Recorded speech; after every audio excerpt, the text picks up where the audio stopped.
నేను ఒక 30 సంవత్సరాల నుంచి నేను రాజకీయంలో ఉన్నా. నేను ఒక జెడ్పీటీసీగా ఉన్నా, ఒక డీసీసీబీ చైర్మన్గా ఉన్నా, 2 సంవత్సరాల నుంచి ఎమ్మెల్యేగా చేస్తున్నా. నేను దీనే కూడా సిద్ధం.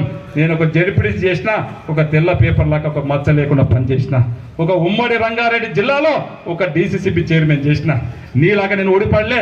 నీలాగా నేను ఎవడో ఇస్తే ఎవంతనో నేను చెప్తాడు, నీ దగ్గర విశ్వేశ్వరరెడ్డి చెప్తాడు, నా తన జీతం ఉండే, నా తన జీతం ఉండి నేను పెట్టినటువంటి భిక్ష అని చెప్పి నీకు ఒకటి భిక్ష ఇచ్చాడు. కానీ నాకు నేను సర్వీస్ చేసిన, 30 సంవత్సరంలో రాజకీయ సర్వీస్ చేసిన. నాకు ఓని మోసం చేయనిక రాదు, ఓని ఇచ్చేసుకునిక రాదు. ఒక తరపు నుంచి నీవు ఒకళ్ళతో ఇచ్చుకోకు బాల్ బచ్పన్. మరొకసారి చెప్తా ఉన్నాను వేదిక ద్వారా, బాల్ బచ్పన్ మాటలు మాట్లాడకు. నాకు ఒక తరపు నుంచి నీవు ఒకళ్ళతో ఉంచుకోకు. ఎవరికి ఏం చేసిండో వాళ్ళు మాట్లాడితే నేను వారికి సమాధానం చెప్తా. అనవసరంగా లేని మా కుటుంబంలో చిచ్చు పెట్టే ప్రయత్నం చేయకు. డేలాగా నేను బాల్ బచ్చన్ మాటలు మాట్లాడితే చాలా ఉంటాయి. విశ్వేశ్వరరెడ్డి అడిగితే చెప్తాడు నీ గురించి. ఎక్కడి నుంచి వచ్చినావు, ఏం ద్రోహం చేసినావు, ఏమిట్లా ద్రోహం చేసినావో విశ్వేశ్వరరెడ్డి అన్నీ కూడా ఉన్నాయి. అది ఒక్కసారి నువ్వు తెలుసుకో. విశ్వేశ్వరరెడ్డితో మాట్లాడు.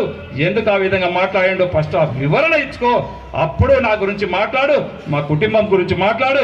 మేము ఎవరికైనా మోసం చేస్తే దాని గురించి మాట్లాడు.